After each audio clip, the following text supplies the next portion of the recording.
छह ढाला द्वितीय ढाल। प्रथम ढाल के अंतर्गत आदरणीय पंडित जी साहब ने चारों गतियों के दुखों के विषय में बतलाया।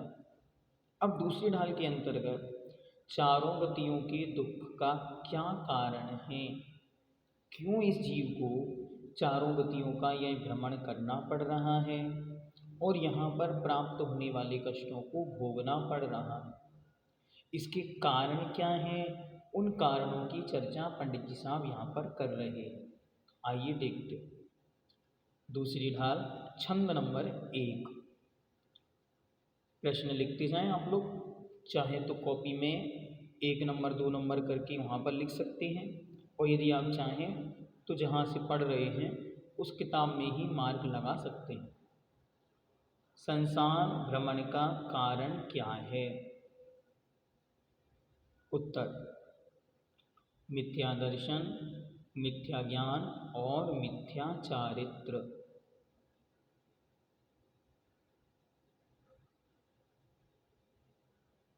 अगला छंद नंबर 2। प्रयोजन भूत क्या है? प्रयोजन भूत क्या है? उत्तर सातों तत्व या जीवादि 7 तत्व।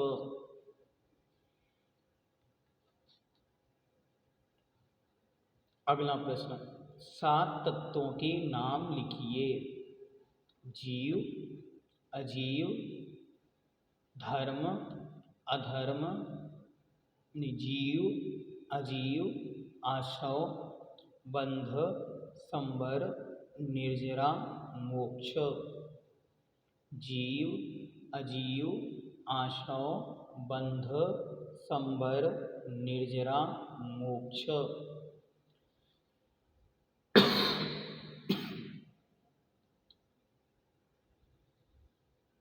अगला प्रश्न, मिथ्यात्व किसे कहते हैं? उत्तर विपरीत श्रद्धा का नाम मिथ्यात्व है।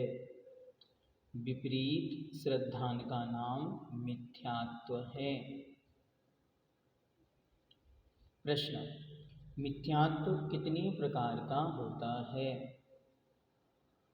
उत्तर मिथ्यात्व 2 प्रकार का होता है।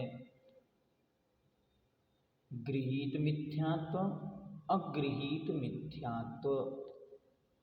गृहीत मिथ्यात्व, अगृहीत मिथ्यात्व। ये ध्यान रखें, अन्य स्थानों पर मिथ्यात्व 5 प्रकार का भी बतलाया गया है, लेकिन जब छेड़ाला का विषय चलता है तो वहाँ पर आपको अच्छी तरह 2 प्रकार के मिथ्यात्व को याद रखना, एक गृहीत मिथ्या और एक अगृहीत मिथ्यात्व। गृहीत मिथ्यात्व किसे कहते हैं?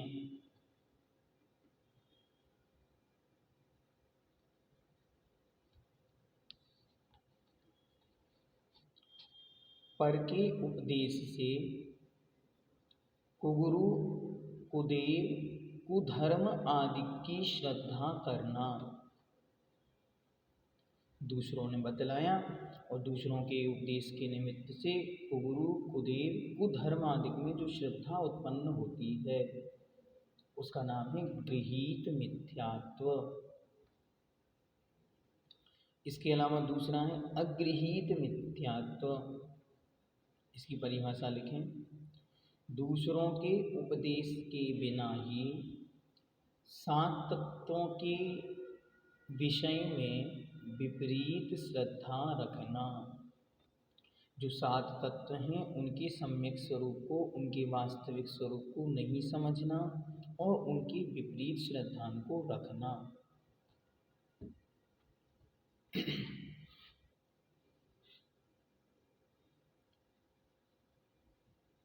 चलिए अगला प्रश्न छंद नंबर 2 से।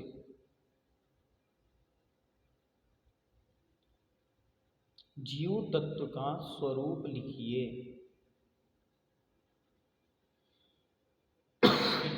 यहाँ पर 7 तत्वों के विपरीत स्वरूप की चर्चा की जा रही है।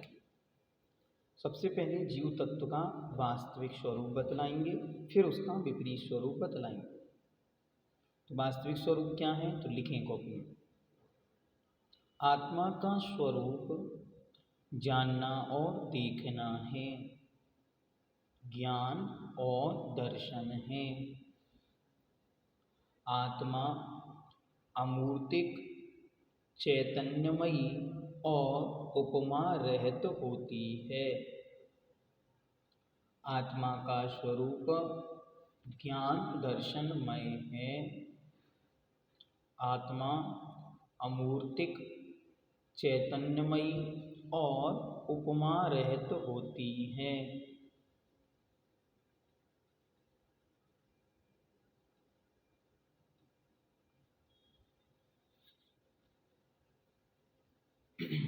चलिए अगला क्वेश्चन। जीव तत्व का विपरीत श्रद्धान किस प्रकार होता है, या जीव तत्व की विपरीत मान्यता क्या है? लिखें। आत्मा का स्वभाव उद्गल, धर्म, अधर्म, आकाश और काल, इन 5 अजीव द्रव्यों से भिन्न है। लेकिन मिथ्या दृष्टि जीव इस बात को नहीं जानता और शरीर को ही आत्मा मानता है, और शरीर को ही आत्मा मानता है।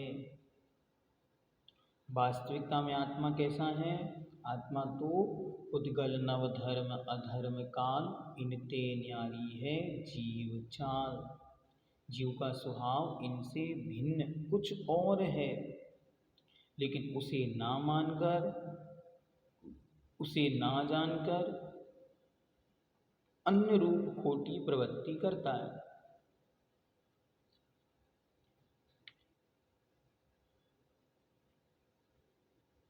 अगला, मिथ्या दृष्टि जीव किस प्रकार पर पदार्थ के विषय में सोचता है? ये प्रश्न पिछली वर्ष पेपर में आया था कि मैं सुखी हूँ, मैं दुखी हूँ, ऐसा कौन मानता है? उत्तर क्या बनेगा? उत्तर बनेगा मिथ्या दृष्टि। तो आपको क्या लिखना प्रश्न? मिथ्या दृष्टि पर पदार्थ के विषय में कैसी मान्यता रखता है?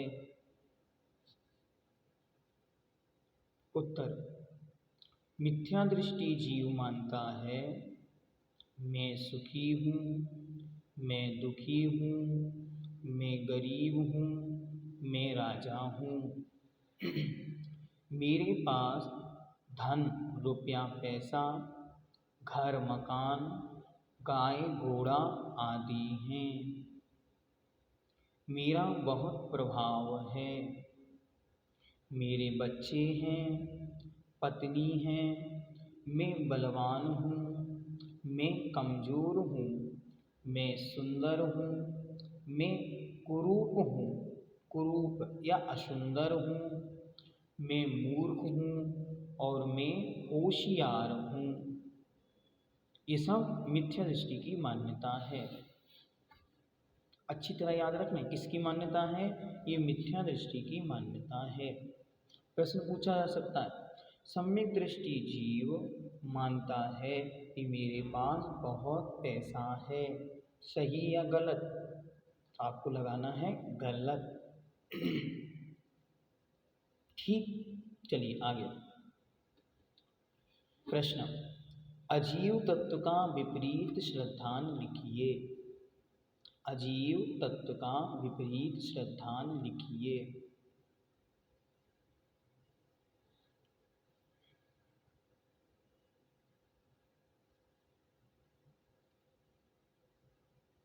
उत्तर, मिथ्या दृष्टि जीव शरीर की उत्पत्ति को ही आत्मा की उत्पत्ति मानता है।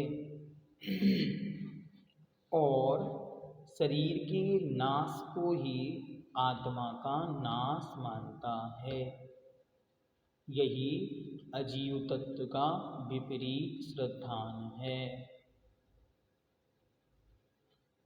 यही अजीव तत्व का विपरीत श्रद्धान है।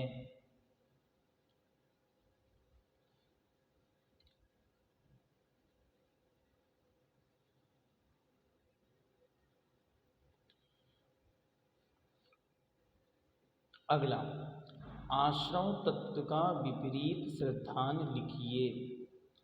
प्रतिवर्ष इन 7 तत्वों के विपरीत श्रद्धान में से कोई ना कोई एक विपरीत श्रद्धान आपके क्वेश्चन पेपर में पूछा जाता है। इसलिए आपको एक बार 7 तत्वों की विपरीत मान्यता किस प्रकार होती है वो अच्छी तरह देख लेनी है। आश्रव तत्व का विपरीत श्रद्धान लिखिए। उत्तर, जो प्रत्यक्ष में, जो राग आदि प्रत्यक्ष में दुख को देने वाले हैं, जो राग आदि प्रत्यक्ष में दुख को देने वाले हैं,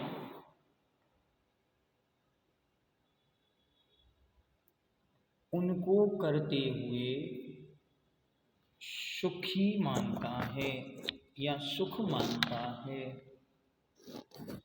राग द्वेष करेगा, नए कर्म आएंगे और फिर उससे बहुत दुख होगा, लेकिन फिर भी उन राग द्वेष को करता हुआ स्वयं को बहुत सुखी मानता है। यही उस तत्व का, आश्रव तत्व का विपरीत श्रद्धान है।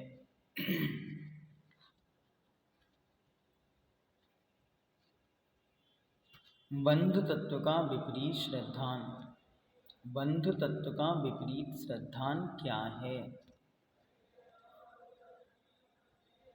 उत्तर, शुभ कर्म के फलों में, शुभ कर्म फल के उदय में अच्छा मानना और अशुभ कर्म के उदय में बुरा मानना। इन अच्छे और बुरे के चलते अपनी आत्मा को भूलना, यही बंध तत्व का विपरीत श्रद्धान है।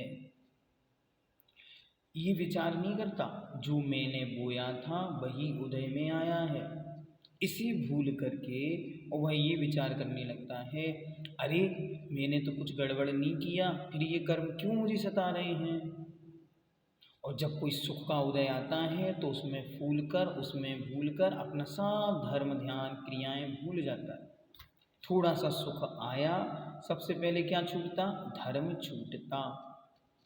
थोड़ा सा दुख आया, सबसे पहले क्या छूटा? धर्म क्रिया छूटती। मंदिर छूटेगा, स्वाध्याय छूटेगी, गुरु महाराज छूटेंगे, ये सब छूट जाते हैं। ये बंध तत्व का विपरीत श्रद्धान। अगला लिखें, संवर तत्व का विपरीत श्रद्धान बतलाइए। संवर तत्व का विपरीत श्रद्धान है, लिखें, वैराग्य और ज्ञान आत्मा के हित के लिए होते हैं। वैराग्य और ज्ञान आत्महित के लिए होते हैं, लेकिन इन्हें करते हुए या इन्हें करने में कष्ट मानता है। जो मिथ्यादृष्टि जीव है वो दान, पूजन, स्वाध्याय, वैराग्य, इन सब की बातों में उसे बड़ा कष्ट होता है। ये उसकी विपरीत मान्यता है। मैंने आपको कई बार इस विषय में उदाहरण दिया कि एक व्यक्ति है, उससे कहा, भाई आज अष्टमी है, आज एक टाइम भोजन करना। बोले नहीं नहीं, मुझसे नहीं होगा, सुबह का भोजन कराओ, शाम के टिफ़िन लगाकर हमको दे दो, मैं जाकर दुकान में खाऊंगा। यहाँ से टिफ़िन लेकर दुकान में पहुँचा, उसने देखा, अरे आज तो बड़ी भीड़ है, बड़ी ज़्यादा ग्राहक आए हैं, और वह सारा दिन दुकान में लगा रहा और शाम के 8 बज गए। 8 बजे जब थोड़ी सी भीड़ कम हुई, उसने देखा अरे अब तो उजाला खत्म, अंधेरा हो गया, रात्रि भोजन का त्याग है, भोजन नहीं कर पाया, अब क्या होगा। चलो कोई नहीं, आज खुशी है क्योंकि नोट बहुत आए हैं, आज की भूख नोट से मिट गई। घर पहुंचा, पत्नी ने कहा क्यों, आज तो टिफिन जैसा गया था वैसे ही वापस आ गया। बोले नहीं नहीं, आज मैंने तेरे कहे अनुसार एकासन कर लिया। तो बोलो ये क्या हो गया। जब कहा जाए कि धर्म ध्यान करो तो धर्म ध्यान नहीं करना, और जब कोई आपत्ति विपत्ति संसार की आ जाए, सुख दुख के साधन आ जाए, तो उपवास पर उपवास, एकासन पर एकासन, सब कुछ संभव है। ऐसा होता कि नहीं होता। यही संवर तत्व का विपरीत श्रद्धान है। चलिए आगे। निर्जरा तत्व का विपरीत श्रद्धान।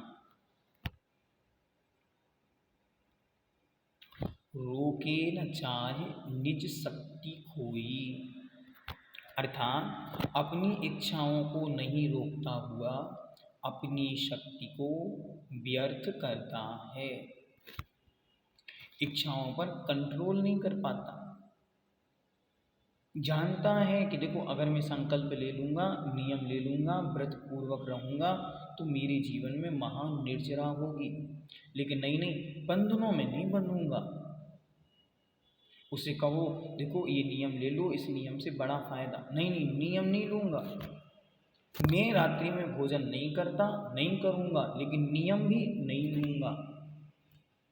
तो इस प्रकार से निर्जरा तत्व का विपरीत श्रद्धा, उसकी जीवन में निर्जरा नहीं होगी, पाप से बचेगा, कुछ पुण्य का आश्रय होगा, बस।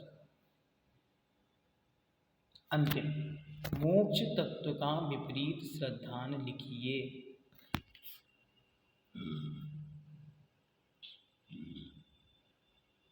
उत्तर, मोक्ष का स्वरूप आकुलता रहित होता है, लेकिन उसे उस रूप नहीं मानना। अरे मोक्ष में क्या रखा है, वहाँ कुछ भी नहीं, वहाँ मोबाइल नहीं, टीवी नहीं, करेंगे क्या, इससे अच्छे तो हम लोग अब्दुल्लागंज में अच्छे हैं, ठीक है, वहाँ जाके करेंगे क्या सिद्धालय में, वहाँ होता क्या है, वहाँ हाथ पे हाथ रख के बैठना, इससे अच्छा कुछ करेंगे धरेंगे यहाँ पर। जीवन के अंतिम दिन तक हम तो संघर्ष पूर्वक रहना चाहते हैं, सिद्धालय में कुछ नहीं, ऐसी धारणा ये मोक्ष तत्व का विपरीत श्रद्धान है। चलिए अगला क्वेश्चन, मिथ्या अज्ञान किसे कहते हैं, या अगृहीत मिथ्या ज्ञान किसे कहते हैं। अभी अगृहीत का विषय चल रहा है, गृहीत के विषय में कुगुरु कुदेव कुशास्त्र कुधर्म आदि आएंगे। अभी अगृहीत ये कोई बतलाए नहीं, जरूरी नहीं, कोई किसी को नहीं बताता कि शरीर क्या है, आत्मा क्या है, किसी को नहीं पता, कोई किसी से पूछता भी नहीं, इसके विषय में सबकी अपनी अपनी धारणाएं हैं, सबकी अपनी अपनी विचारधारा है, इसी का नाम अगृहीत मिथ्यात्व है। आज तक किसी ने नहीं पूछा किसी से, क्यों भाई आत्मा कहाँ रहती, आत्मा कौन है, आत्मा कैसी है, फिर भी सबकी अपनी अपनी श्रद्धाएं, सबका अपना अपना विश्वास है, जिसने जितना सुना है, जिससे सुना उस अनुसार मानता है। चलिए आगे, अगृहीत मिथ्या ज्ञान किसे कहते हैं, लिखें, 7 तत्वों की विपरीत श्रद्धा से युक्त जो कुछ भी ज्ञान है वह अगृहीत मिथ्या ज्ञान है। 7 तत्वों की विपरीत श्रद्धा से युक्त, ऊपर जो कुछ कहा गया उन 7 तत्वों की जो विपरीत श्रद्धा है, विपरीत मान्यता है, उससे युक्त जो कुछ भी थोड़ा बहुत जानना है या संपूर्ण ज्ञान का धारी है, बहुत विशाल ज्ञान का धारी है, तो भी वह सब मिथ्या ज्ञान है। अगला, अगृहीत मिथ्या चारित्र किसे कहते हैं, उत्तर, मिथ्या दर्शन और मिथ्या ज्ञान से युक्त जीव के पांचों इंद्रियों के विषयों में जो प्रवृत्ति होती है उस प्रवृत्ति का नाम मिथ्या चारित्र है। सरल भाषा में लिखें, मिथ्यात्व से युक्त जीव की जो कुछ भी क्रिया है सब मिथ्या चारित्र है। मिथ्या दर्शन और मिथ्या ज्ञान से युक्त जीव की पंच इंद्रिय के विषयों में जो प्रवृत्ति है उसका नाम मिथ्या चारित्र है।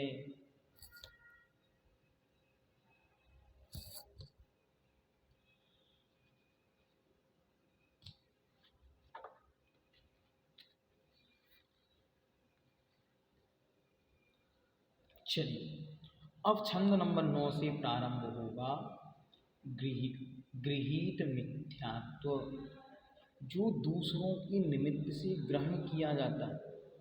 किसी को गुरु कुदेव कुधर्म की प्रशंसा सुन के, इनका दर्शन करके, इनके प्रभाव को जान करके, किसी ने बतलाया देखो वहाँ पर वो वाले बाबा जी हैं, वो ऐसा ऐसा काम सिद्ध हो रहा है, अरे चलो वहाँ चलते हैं, दिक्कत क्या है, यहाँ से काम नहीं होगा वहाँ करा लेंगे, वहाँ पर इस प्रकार के इस दिन जाने से ये वाले कार्य की सिद्धि होती है, चलो कोई बात नहीं, यहाँ तक आए हैं उस जगह पे और चलते हैं। ये कहलाता है गृहीत मिथ्यात्व। इसमें क्या होता है, कुगुरु कुदेव और कुधर्म इनकी सेवा करने से दर्शन मोहिनी कर्म का आश्रव बंध होता है, अर्थात मिथ्यात्व नाम का कर्म अत्यंत पुष्ट होता है। इन्होंने लिखा पोषे चिर दर्शन मोह एव, दर्शन मोहिनी कर्म का ही पोषण करता है, अर्थात अपने ही मिथ्यात्व को बढ़ावा देता रहता है, बचने की जगह उल्टा और हो जाता है। इसलिए कुगुरु कुदेव और कुधर्म इन तीनों से बचना है। तो आइए इन तीनों के स्वरूप को समझते हैं। तो सबसे पहले अपनी कॉपी में लिखें, कुगुरु किसे कहते हैं। उत्तर, जो अंतरंग में राग द्वेष रखते हैं और बाहर में रुपया पैसा वस्त्र आदि से स्नेह रखते हैं, अनेक प्रकार की मुद्राओं को धारण कर स्वयं को महान मानते हैं, वे कुगुरु पत्थर की नाव के समान होते हैं, अर्थात जो स्वयं भी दुर्गति में जाते हैं और जो उनकी उपासना करते हैं उनकी भी दुर्गति के कारण बनते हैं। फिर से, जो अंतरंग में राग द्वेष धरते हैं, धारण करते हैं, बाहर में रुपया पैसा कपड़ा वस्त्र आदि से स्नेह रखते हैं, विविध प्रकार के खोटे लिंगों को धारण कर स्वयं को महान मानते हैं, दाढ़ी बढ़ाना, तिलक लगाना, माला, अनेक प्रकार की गटर मालाएं पहनना, अनेक प्रकार के वस्त्र पहनना, सिंहासन, इन सबको ही वे अपना मानते हैं, इन सब प्रकार से स्वयं को महान मानते, मेरा सिंहासन अधिक सुंदर, मैं अधिक बड़ा, पगड़ी लगाना, डोली बड़े बड़े दाढ़ियाँ रखना, मूछें बढ़ाना, इन सबको ही वे धर्म मानते। ये कैसे होते हैं, ये कुगुरु पत्थर की नाव के समान होते हैं, जो स्वयं संसार समुद्र में डूबते हैं और अपनी उपासना कराने वालों को भी दुर्गति का पात्र बनाते हैं। इसलिए अपने जीवन में संकल्प करें, कायोत्सर्ग पूर्वक आज से ही मैं कुगुरुओं का त्याग करता हूँ। नग्न दिगंबर मुद्रा धारण करके भी यदि कोई जीव इन सब कामों में लगा हुआ है, अर्थात राग द्वेष बढ़ाने में, रुपया पैसा कपड़ा पैसा माला टंटा गंडा ताबीज मंत्र तंत्र यंत्र इन सब में जो लथपथ हैं, ऐसे जीवों से हम और आप सदा के लिए दूर रहें। कायोत्सर्ग पूर्वक इनका त्याग कर दें। मैं कभी ना इनके पास जाऊंगा, ना कभी भी इनसे संपर्क बनाऊंगा। क्यों? ये तो पत्थर की नाव के समान है। जैसे पत्थर की नाव स्वयं डूबती है और जो उसका सहारा लेता है वो भी डूब जाता है। ठीक हुआ? इसमें एक प्रश्न और लिख लें। पत्थर की नाव के समान किसे कहा गया है? उत्तर है कुबुरु। पिछले वर्ष ये प्रश्न पूछा गया था, 1 नंबर में ये प्रश्न आया था। चलिए अगला, कुदेव किसे कहते हैं? कुदेव कौन है?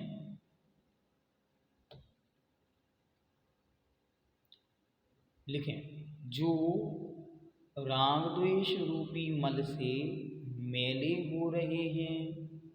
मतलब अष्टमी है, अगर अष्टमी को श्रीफल लेके नहीं आए तो तुम्हारा घर सहित भस्म कर दूंगा। ये क्या? ये द्वेषी हैं।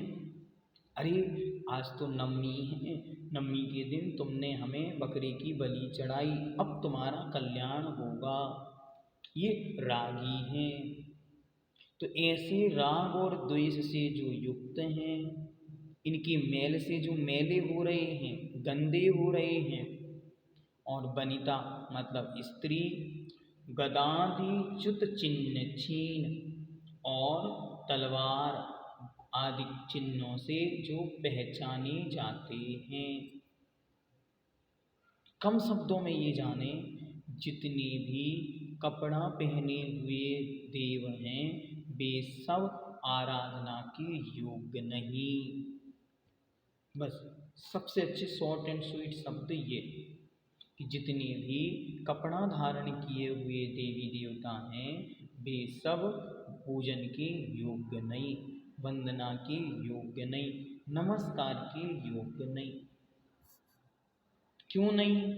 इसीलिए क्योंकि अभी ये स्वयं राग द्वेष में पड़े हुए हैं, स्वयं बीवी बच्चों में पड़े हुए हैं, स्वयं ही सुख दुख में पड़े हुए हैं। ये हमारा कल्याण कैसे करेंगे?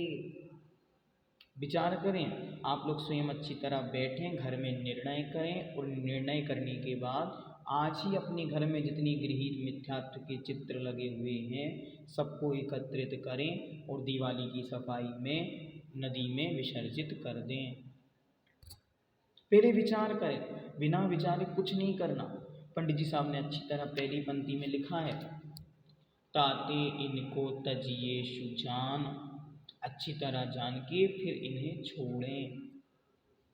तो आज ही अपने घर में सफाई आपने की हुई, दिवाली की सफाई आप करेंगे, अच्छी तरह देख लें घर में कितनी मिथ्यात्व के देवी देवताओं के चित्र, मूर्तियाँ, स्टैचू आदि रखे हुए हैं, सब अच्छे एकत्रित करें और इस दिवाली एक अच्छा काम करें, इन सब का विसर्जन कर दें। जैसे नवरात्रि की 9 दिन की उपासना आराधना के बाद वैष्णव मत के जीव देवी की विसर्जन कर देते हैं, ऐसे ही जो सम्यक को धारण करता है वो सम्यक दृष्टि जीव गुरु, कुदेव, कुधर्म के शास्त्र, किताबें, फोटो, मूर्ति, इन सब का विसर्जन करता है, कोई दोष नहीं लगता। इसलिए आपको अच्छी तरह विचार कर लें, पढ़ें, समझें और जब दूसरी ढाल अच्छी तरह समझ में आ जाए कि ये सब मेरे दुखों के कारण हैं, इनकी बदौलत ही आज तक मैं संसार में घूम रहा हूँ, जब इसका अच्छी तरह निर्णय हो जाए तो सारे देवी देवताओं को उठा के और नदी में विसर्जित कर दें, गहरे पानी में छोड़ दें। ये इनका सबसे अच्छा उपाय है। ठीक, मिथ्यात्व की जितनी हम सेवा करेंगे उतना ही संसार बढ़ेगा। ये निर्णय कर लें आज ही सब लोग बैठ के कि जितना हम वस्त्रधारियों की उपासना, पूजन, उनका आदर सत्कार, वंदना करेंगे उतना उतना हमारा संसार बढ़ेगा। इसलिए हमें ऐसे खोटे देवी देवता, कुगुरु, कुदेव, कुशास्त्रों से अपने जीवन को बचाना है। ये इस जीवन का मुख्य लक्ष्य होना चाहिए कि हमको कोई देवी देवताओं की आराधना नहीं करनी। हम तो कुछ ऐसा करें कि देवा पियतम नमन संति जस्य धम्मो सयामणो। जिसका मन सदा धर्म में रहता है देवता भी उसे नमस्कार करते हैं।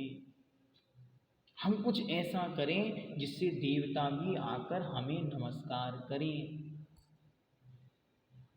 कितनी सुंदर पंक्ति लिखी, क्या कह रहे हैं, महत्वपूर्ण पंक्ति देखो।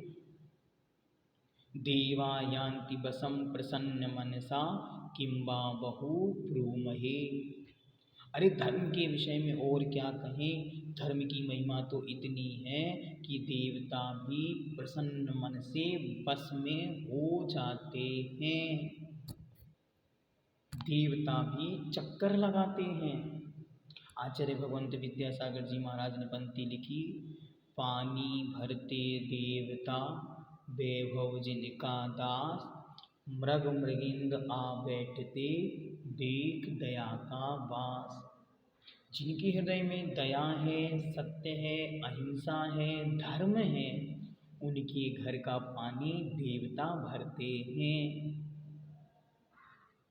वैभव उनकी सेवा करता है, लक्ष्मी उनके चरणों में खेलती है, यश कीर्ति उनकी निरंतर बढ़ती चली जाती है और सारे शत्रु मित्र बन जाते हैं। सिंह और गाय एक घाट पर पानी पीने लगती है जब हृदय में दया, करुणा, वात्सल्य और प्रेम होता है। तो इसलिए इन कुगुरुओं से बचें, डरें बिल्कुल भी नहीं, पहले विचार करें, अच्छी तरह समझें। आज तक आप अपने घरों में दिवाली आदि के पर्वों में जो चित्र लगाकर पूजन करते हैं, जो अक्षर शब्द आदि लिखकर उनकी पूजा करते हैं, उन शब्द को अच्छी तरह समझें। ये क्या हैं, क्या ये जैन धर्म के अनुकूल हैं? अगर नहीं है तो इनका इस वर्ष हम विसर्जन करेंगे। ये हमारा इस वर्ष के स्वाध्याय का फल होगा। जल्दबाजी नहीं करना, अभी 20 दिन है दिवाली के लिए, ठीक, आज से 20 दिन बाद दिवाली है। आप अच्छी तरह 19 दिन विचार करें, 20वें 21वें दिन अच्छी तरह निर्णय करके इन देवी देवताओं का इस वर्ष से विसर्जन करें। कोई भी देवी देवता हमारा कुछ नहीं बिगाड़ता, कोई देवी देवता हमको कुछ नहीं देता। जो मिलता है हमारे पुण्य और पाप के नियोग में मिलता है। इसलिए हम इन देवी देवताओं से अपने जीवन को सुरक्षित करेंगे। ठीक है, चलिए आगे।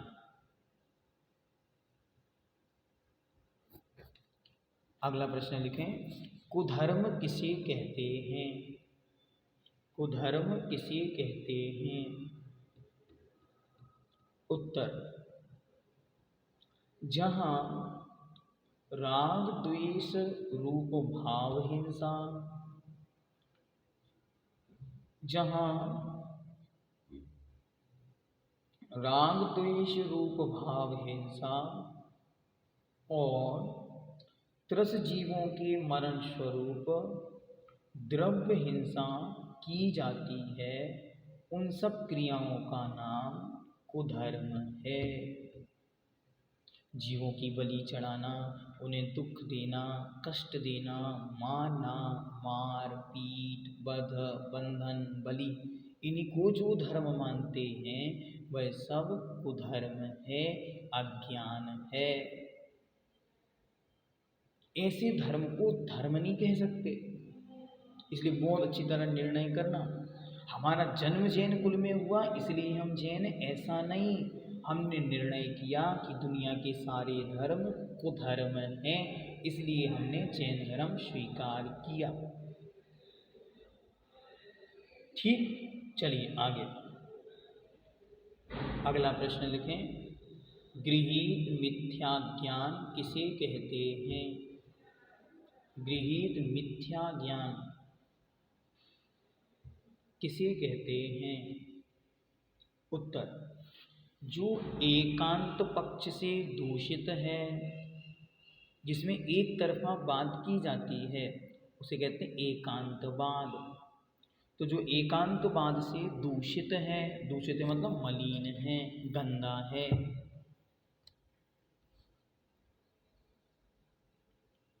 विषय वासनाओं का पोषण करने से निंदनीय है या अप्रशस्त है, जिसमें विषय कषाय बढ़ाने वाली कथाएं लिखी हैं, राग द्वेष बढ़ाने वाली कथाएं हैं, युद्ध लड़ाई श्रृंगार रस की चर्चाएं हैं,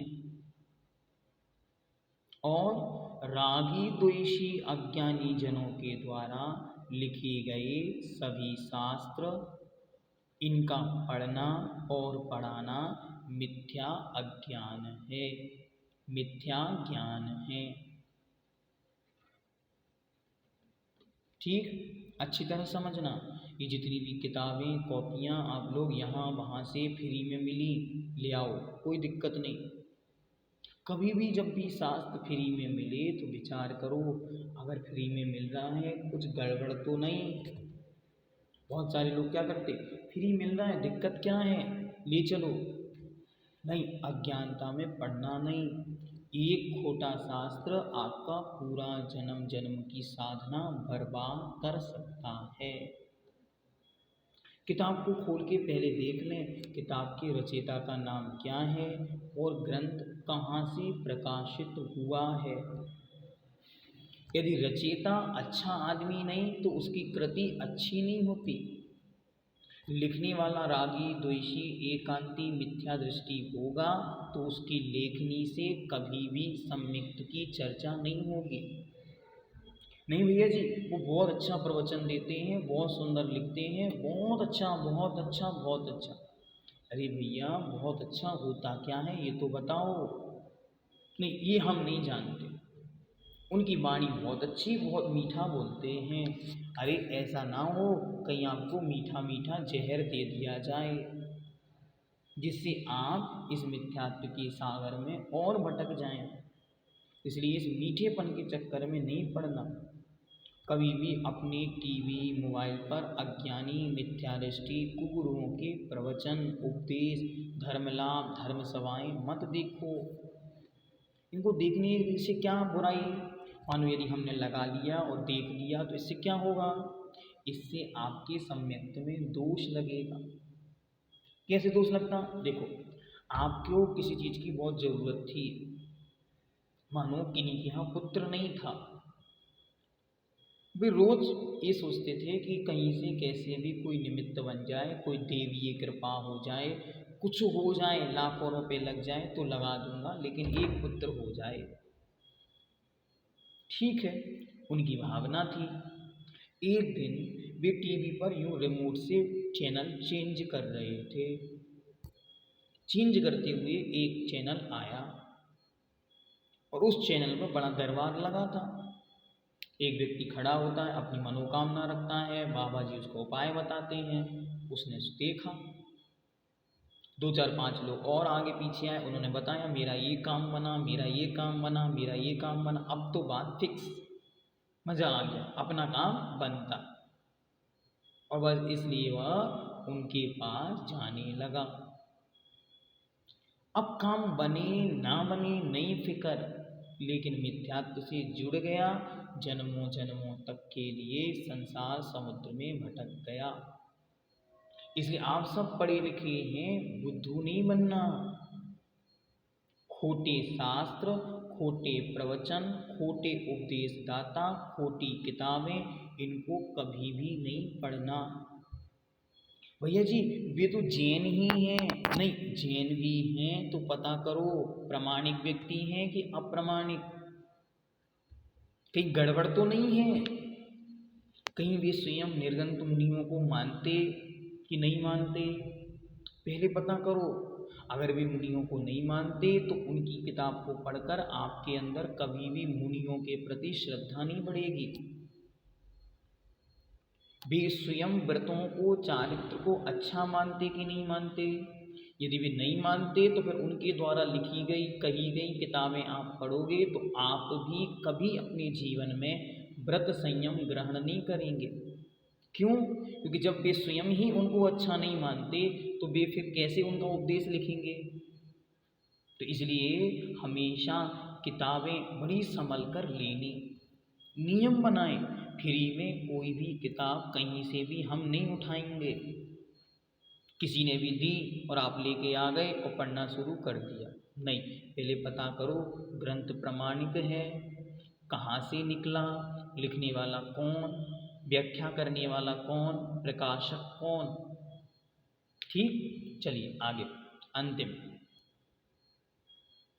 गृहीत मिथ्या चारित्र किसे कहते हैं? गृहीत मिथ्या चारित्र किसे कहते हैं? उत्तर, आत्मा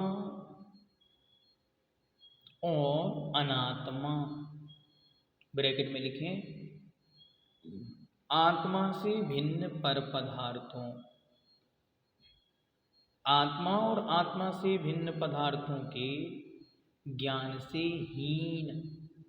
आत्मा क्या होती है और क्या आत्मा नहीं है, इसके ज्ञान से हीन, ख्याति, पूजा, लाभ आदि की इच्छा से जो अनेक प्रकार का तपश्चरण तप किया जाता है, वे सब क्रियाएं मिथ्या चारित्र हैं। वे सब क्रियाएं मिथ्या चारित्र हैं। पुनः, आत्मा और आत्मा से भिन्न अन्य पदार्थों के ज्ञान से हीन, ख्याति, लाभ, पूजा आदि की चाह से जो अनेक प्रकार की तपस्या या अनेक प्रकार की क्रियाएं की जाती हैं, वे सब क्रियाएं मिथ्या चारित्र हैं। इस प्रकार आपकी यह द्वितीय ढाल आज पूर्ण हुई। अगला सत्र 11 तारीख से प्रारंभ होगा। तब तक आप लोग अच्छी तरह चारों ढालों का और स्वाध्याय करेंगे। तीसरी ढाल, चौथी ढाल, इनका दोनों का हम एक बार प्रश्नोत्तरी बता के फिर आपको पांचवी छठवीं ढाल के अध्ययन की ओर ले चलेंगे। और अच्छी तरह इस ग्रंथ को अगर आप समझना चाहते हैं तो प्रतिदिन ग्रंथ का पाठ करना प्रारंभ कर दें। जैसे जैसे हम ग्रंथ का पाठ करना प्रारंभ करते हैं, वैसे वैसे ग्रंथ आत्मसात होता चला जाता है, अर्थात सरल होता जाता है। इसलिए आप चाहते हैं कि आपके लिए ग्रंथ अत्यंत सरल हो जाए, तो आपको ग्रंथ को अच्छी तरह पढ़ना है। ठीक है, आज के लिए इतना ही पर्याप्त। कुछ जिज्ञासाएं हैं, उनका समाधान करेंगे।